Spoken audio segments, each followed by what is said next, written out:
اور کیا واقعی مذہب کا مقصد جو ہے وہ خوشی دینا ہے؟ تو اگر ہم انبیاء اکرام کی سیرت کو دیکھتے ہیں تو ان کی تو زندگی مصیبتوں سے ہی بھری پڑی ہے۔ اور ہماری نظر میں جو ایبسلوٹ ریئلٹی ہے وہ خدا ہے۔ جو بھی خدا کی طرف سفر کرے گا اس کو سکون و اطمینان حاصل ہوگا اور خوش بخت زندگی گزارے گا۔ اب اس ریئلٹی کو سمجھنے میں کوتاہی کر جاتا ہے یا ناقص اس کی یہ فکر رہ جاتی ہے، وہ جتنا ریئلٹی کو سمجھے گا اس کو اتنا سکون ملے گا۔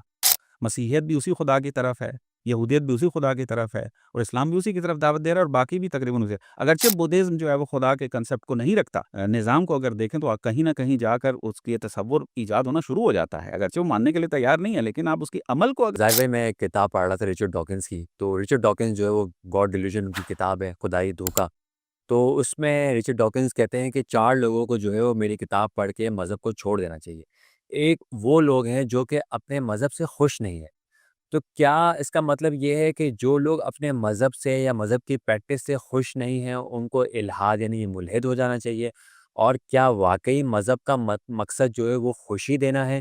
تو اگر ہم انبیاء اکرام کی سیرت کو دیکھتے ہیں تو ان کی تو زندگی مصیبتوں سے ہی بھری پڑی ہے۔ اگر آپ کہیں گے کہ خوشی دینا ہے تو انبیاء کی زندگی دیکھ لیں، اگر خوشی نہیں دینا ہے تو ایسے مذہب کا فائدہ ہی کیا جو مجھے خوشی نہیں دے رہا ہو؟ تو اچھا اگر مذہب کا مقصد خوشی دینا ہے تو کون سا مذہب، کون سا دین، کون سا کلام؟ ہندو، بدھ مت، عیسائی، یہودیت، یا کوئی بھی شاید ایتھیزم بھی انسان کو سکون دیتا ہے نہیں دیتا، یہ تو مجھے نہیں پتا، لیکن کون سا دین؟ پہلے میں آپ کا یہ جواب دینا چاہوں گا جو آپ نے رچرڈ ڈاکنز سے نقل کیا ہے کہ جو بندے دین سے تنگ آ چکے ہیں وہ ایتھیزم کی طرف آ جائیں، اس کو اسلام چھوڑ دینا چاہیے، دین چھوڑ دینا چاہیے۔ تو میں یہی بات کروں گا اس کے اوپر، کیا یہی لازمہ بنتا ہے کہ جو دین سے تنگ آئے ہوئے ایتھیزم کی طرف آئیں؟ نہیں، بعض اوقات دین کے اوپر اب جو ہے وہ عمل صحیح نہیں ہو رہا ہوتا، اب اس کا راہ حل کیا ہوتا ہے کہ آپ اس عمل کو ٹھیک کریں۔ دین سے آپ تب بیزار ہو کر ایتھیزم کی طرف جا سکتے ہیں کہ جب آپ ریشنل بنیادوں کے اوپر ثابت کر دیں کہ دین کی کوئی بنیاد نہیں ہے۔ لیکن اگر دین کے اوپر دیندار عمل صحیح نہیں کر رہے ہیں تو یہ کبھی بھی صحیح وجہ نہیں بنتی ہے کہ آپ اس کو چھوڑ دیں۔ انسان کو کوئی عاقل انسان بھی اس بات کو قبول نہیں کرے گا۔ آپ اپنی پوری زندگی میں سے کاروبار کر رہے ہیں، آپ کاروبار کے آپ نے اصول اچھے بنائے ہوئے ہیں، ٹھیک ہے، لیکن نیچے جو آپ نے کاروبار کرنے کے لیے افراد رکھے ہیں وہ کاروبار پہ صحیح عمل نہیں کر رہے ہیں، اس کاروبار میں گھاٹا آ رہا ہے، تو اب کیا کہا جائے، کاروبار غلط ہے یا کاروبار کرنے والے غلط کام کر رہے ہیں؟ بس ہے، تو آپ کہیں گے کہ یہ نہیں ہونا چاہیے۔ میں کیپٹلزم کو لے لیں، کیپٹلزم جو ہے وہ کہتا ہے ہم نے اصول بہترین بنائے ہیں، یہ بشر کی خوش بختی کے لیے بہترین اصول ہیں اور یہی اس کی نجات ہے۔ لیکن ہم دیکھتے ہیں کیپٹلزم کے اندر جو افراد ہوتے ہیں وہ اتنا برا اس کو اپلائی کر رہے ہوتے ہیں، اگرچہ ہماری نظر میں تو خود یہ نظام ہی غلط ہے، لیکن ہم ابھی لے کر چلتے ہیں۔ لیکن اس بات میں تو کوئی شک نہیں ہے نا، کیپٹلسٹ جو ہیں جو نیچے اس کو امپلیمنٹ کر رہے ہوتے ہیں ان کے اندر بہت ساری کرپشنز موجود ہیں، بہت ساری خرابیاں موجود ہیں، اس نظام کو وہ اپلائی صحیح نہیں کر پا رہے ہیں۔ اب بشر تنگ آ گیا ہے اس سے، کیپٹلزم سے۔ کیپٹلزم جو ہے وہ اس بات کو ماننے کے لیے تیار ہے کہ چونکہ لوگ اس سے تنگ آ گئے ہیں تو اب کیپٹلزم جو ہے وہ غلط ہے، کسی اور کی طرف چلے جائیں۔ نہیں، وہ کہیں گے کہ امپلیمنٹ صحیح نہیں ہوا، اسی وجہ سے آپ دیکھیں حرف نظریہ اس کو اصلاح کرنے کی طرف جاتا ہے۔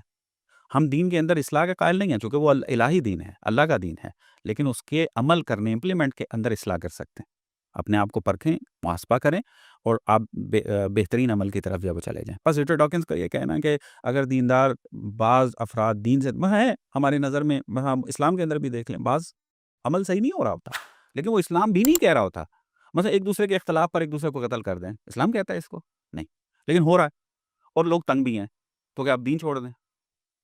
عقلانی نہیں ہوگا کہ یہ اصل کوئی بھی عاقل انسان چاہے دین کو نہ مانتا ہو، اس کو کہا جائے کہ میں اس لیے چھوڑ رہا ہوں چونکہ یہ آپس میں لڑ مر رہے ہیں، میں اس لیے چھوڑ رہا ہوں، کہے گا نہیں بھائی، چھوڑنا نہ چھوڑنا، قبول کرنا نہ کرنا، یہ دلیل کی بنیاد پہ ہونا چاہیے، اور کسی کو لڑتے مرتے دیکھ کر چھوڑ دینا جو ہے یہ دلیل نہیں ہے، تو کوئی بھی عاقل انسان کو ماننے کے لیے تیار نہیں ہے۔ تو میرے خیال میں یہ اسٹیٹمنٹ جو ہے رچرڈ ڈاکنز کی بے بنیاد ہے، اس کو اس طرح آپ نہیں بیان وہ کر کہہ سکتے۔ رہے ہیں خوشی دے رہا ہے نا دین ہاں، کا دوسری بات اس طرح میں آتا ہوں، اب یہ کہ دین جو ہے وہ خوشی دینی چاہیے تھی، نہیں دے رہا۔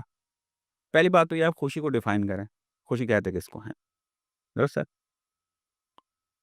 دوسری بات یہ کہ دین نے کبھی یہ نہیں کہا ہے کہ میں نے ہمیشہ جو ہے وہ خوشی دینی ہے، کہ جس میں کوئی سختی نہیں آئے گی، بلکہ دین تو قرآن کے اندر صراحت کے ساتھ یہ کہہ رہا ہے کہ میں نے موت و حیات کو خلق کیا ہے تاکہ جانوں اور دیکھوں کہ آپ میں سے کون عمل کر رہا ہے اچھا۔ یعنی انسان کو بتانا چاہتا ہے کہ کون اچھا عمل کر رہا ہے.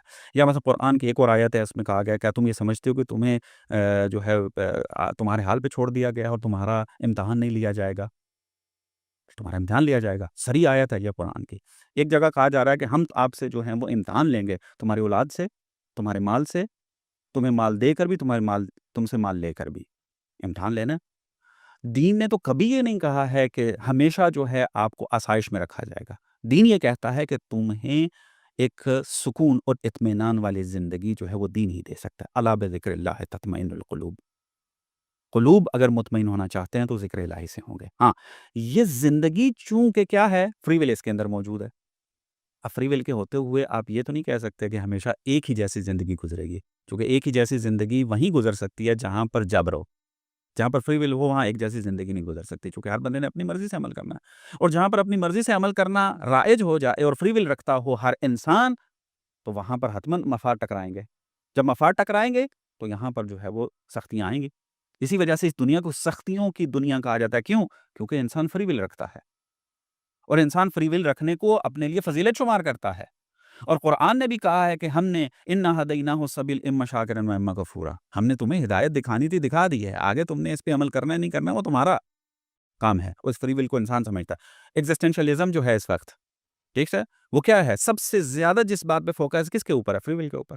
انسان آزاد ہے، انسان ذمہ داری بھی رکھتا ہے، اس کے اوپر عمل بھی کرے، اپنی آزادی کو برقرار رکھے. اسی وجہ سے وہ کہتے ہیں کہ اس کی ایگزسٹنس جو ہے وہ کیا ہے؟ مقدم ہے اس کی ذات کے اوپر، کہ انسان اپنی مرضی سے اپنے آپ کو تشکیل دے. جو بھی اس کی ذات پہلے بیان کرے گا وہ انسان کی انسانیت کے خلاف ہے، چونکہ فری ول اس کی ذات کے اندر شامل ہے. درست ہے؟ تو انسان اس فری ول کو جو ہے اپنی فضیلت شمار کرتا ہے، اور فری ول کے ہوتے جو ہے وہ مفاد کا ٹکراؤ ہونا ہی ضرور ہے. تو یہاں پر اب سختیاں بھی آئیں گے. اب بہترین نظام وہ شمار ہوگا جو ان مفاد کے ٹکراؤ کو کنٹرول کر سکیں، اور ہمارے نظام دین کے علاوہ کوئی اس کو کنٹرول نہیں کر پا رہا. اور بشر کی تاریخ بھی اس بات کی گواہ ہے. جتنے ازمز آ رہے ہیں وہ بشر کے اس مفادات کے ٹکراؤ کو نہیں کر پا رہے، روک نہیں پا رہے، اس کو مدیریت مینج نہیں کر پا رہے ہیں اس کو. لیکن اگر دین حاکم ہو جائے تو بہترین انداز میں اس ٹکراؤ کو جو ہے وہ روکا جا سکتا ہے. اور یہ خلاصہ ہماری اس بات کا یہ بنتا ہے کہ دین نے کبھی یہ نہیں کہا کہ میں نے ہمیشہ آسائش و خوشی دینی ہے. نہ، ایک سعادت مند زندگی دینی ہے جس میں اطمینان، سکون ہوگا، ٹھہراؤ ہوگا تمہاری زندگی کے اندر. اور یہ زندگی ہے ہی سختیوں کا نام. دین نے کبھی نہیں، قرآن سری ہے اس کے اندر. تو لہذا بعض اوقات کیا ہوتا ہے، آپ تفسیر غلط کرتے ہیں دین کی، اور پھر جو اعتراض کر رہے ہوتے ہیں اپنی تفسیر پہ کر رہے ہوتے ہیں، اور پیش کر رہے ہوتے ہیں ہم دین پر اعتراض کر رہے ہیں. نہ، آپ نے خود غلط سمجھا ہے، اس اپنی غلط سمجھ کے اوپر اعتراض کر رہے ہیں. دین پہ وہ اعتراض نہیں بنتا ہے. درست ہے؟ تو بس یہ ایک بات آ جاتی ہے.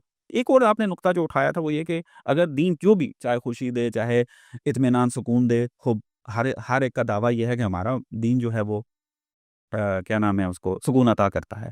کس کی طرف جائیں؟ اسلام کی طرف جائیں، کرسچینٹی کی طرف جائیں، یہودیت کی طرف جائیں، کس کی طرف جائیں؟ اس کا جواب یہ ہے کہ دیکھیں، سکون اور اطمینان ریئلٹی نے دینا ہے. درست ہے؟ ریئلٹی نے. اور ہماری نظر میں جو ایبسلوٹ ریئلٹی ہے وہ خدا ہے. جو بھی خدا کی طرف سفر کرے گا اس کو سکون و اطمینان حاصل ہوگا اور خوشبخت زندگی گزارے گا.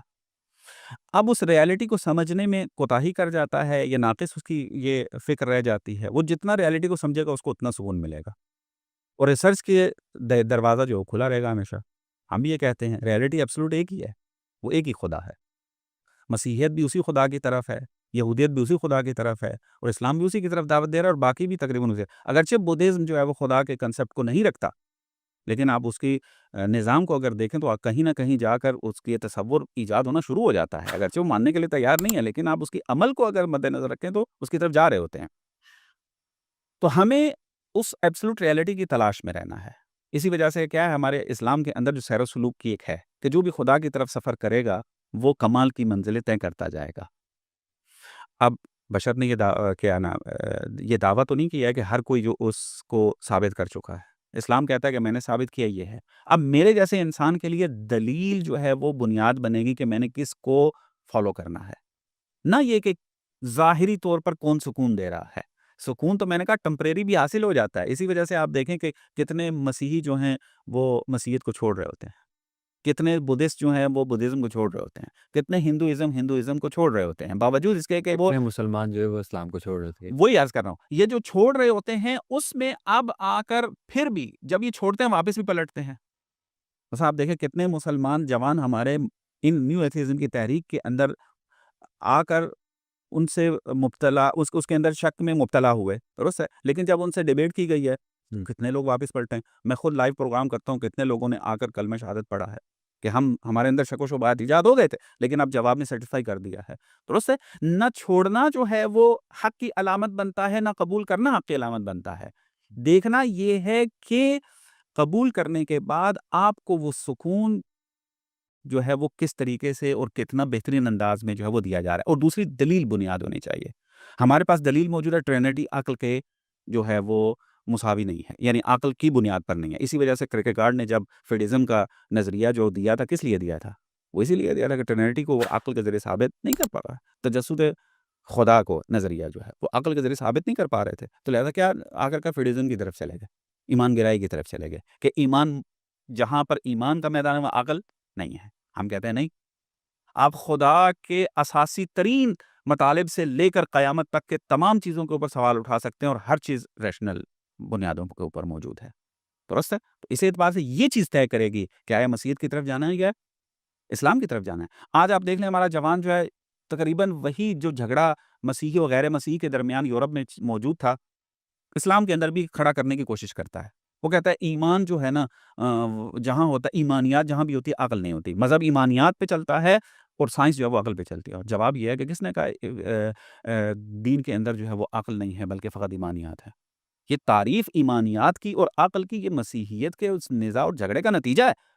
ہمارے نزدیک عقل و ایمان آپس میں رابطہ رکھتے ہیں، ہم اس ایمان کو مانتے ہی نہیں ہیں۔ اسلام اس ایمان کو قبول نہیں کرتا جو عقل بھی بنیاد نہ رکھتا ہو۔ قرآن کے اندر افلا تعقلون افلا یتدبرون کیا کیا تعبیریں استعمال نہیں کی ہیں کہ کیوں تعقل نہیں کرتے، کیوں تدبر نہیں کرتے، کیوں سوچتے نہیں ہو، کیوں تمہارے دلوں پہ تالے لگ گئے ہیں۔ یہ ساری چیزیں بیان کر رہے ہیں، اور کن چیزوں میں کہہ رہا ہے؟ بنیادی ترین سوالوں کے اندر، کیوں تم سوچتے نہیں ہو؟ اف اللہ شک فاطر السماوات والارض، سوالات اٹھا رہا ہے، بشر کو کہہ رہا ہے افلا ينظرون الى الابل کیف خلقت، کیوں نہیں دیکھتے، سوچو، تفکر کرو، درست ہے۔ تو اب یہ چیزیں ہیں، ہم نے دیکھنا یہ ہے کہ کون سا اس دین جو ہے وہ اس طرح بشر کی عقلانیت اور اس ریشنل بیس جو ہے چل کر بشر کے سوالوں کا جواب بھی دے رہا ہے، اور عمل کے اندر جو ہے اس کو سعادت مند بھی بنا رہا ہے۔ یہ دلیل نے طے کرنا ہے۔ ہم چونکہ مسلمان ہیں، دلائل رکھتے ہیں کہ اسلام جو ہے وہ ریئلٹی، ایبسولوٹ ریئلٹی ہے کہ جس کی طرف دعوت دی گئی ہے۔ مسیحیت تھی اور یہودیت تھی، ہم اس کو ایبسولوٹ ریئلٹی کی طرف سے ہی مانتے ہیں، خدا کی طرف سے ہی مانتے ہیں، لیکن اب خدا کی حکمت یہ تھی کہ جب ایک دین کو میں جب دوسرے دین کے اندر یا ایک شریعت کو دوسری شریعت کے اندر بدل رہا ہوں تو آپ نے اسی کو فالو کرنا ہے۔ لیکن یہ وہاں پر کھڑے ہو گئے، مسیحیت نے جو ہے وہ وہاں پر یہودیت جو ہے اس نے مسیحیت کو قبول نہیں کیا، اگرچہ خدا ہی نے جو ہے وہ اس کو نازل کیا تھا۔ مسیحیت جو ہے پھر کھڑی ہوگی، اسلام کی طرف نہیں آئی ہے۔ اگر یہ سفر طے کرتے ہوتے، خدا کے فرامین پہ عمل کر رہے ہوتے، انبیاء کی باتیں مانی ہوئی ہوتی انہوں نے، تو کہیں پر بھی آپ کو یہ تنوع، یہ کم از کم ادیان ابراہیمی میں تبدیلی آپ کو نظر نہ آ رہی ہوتی۔ یہ خود بشر کی وجہ سے ہے۔ بہرحال یہ دلائل کی بنیاد پہ ہم بھی یہ نہیں کہتے کہ جو ہم کہہ رہے ہیں اس کے مطابق عمل کریں۔ اصل چیز ہے خدا کی طرف جانا۔ اب جو خدا کو صحیح طریقے سے متعارف بھی کروائے اور خدا کو صحیح طریقے سے ثابت بھی کرے، تو وہی چیز حقیقت ہوگی، اور اسی کو قبول کرنا عقل کا تقاضا ہے۔ ہمارا ماننا یہ ہے کہ اسلام ہے۔ اگر مسیحیت سمجھتی ہے کہ ہم ہیں تو دلائل کے اوپر بن ہوگی، جیسے ہم ایتھیزم کے خلاف ابھی بات کر رہے ہیں دلائل پہ، اسی طرح مسیحیت، یہودیت، اسلام، بدھزم، ہندوازم ان کے ساتھ جو ہے وہ کمپیریٹیو اسٹڈی کے اندر ڈسکشن کرنے کے لیے تیار ہیں، ہو بھی رہی ہیں، اور نتائج بھی اس کے سامنے آ رہے ہیں۔ میرے خیال میں اگر کوئی نقطہ رہ گیا تو بیان کیجیے گا۔ نہیں، بہت تفصیلی آپ نے جواب دیا۔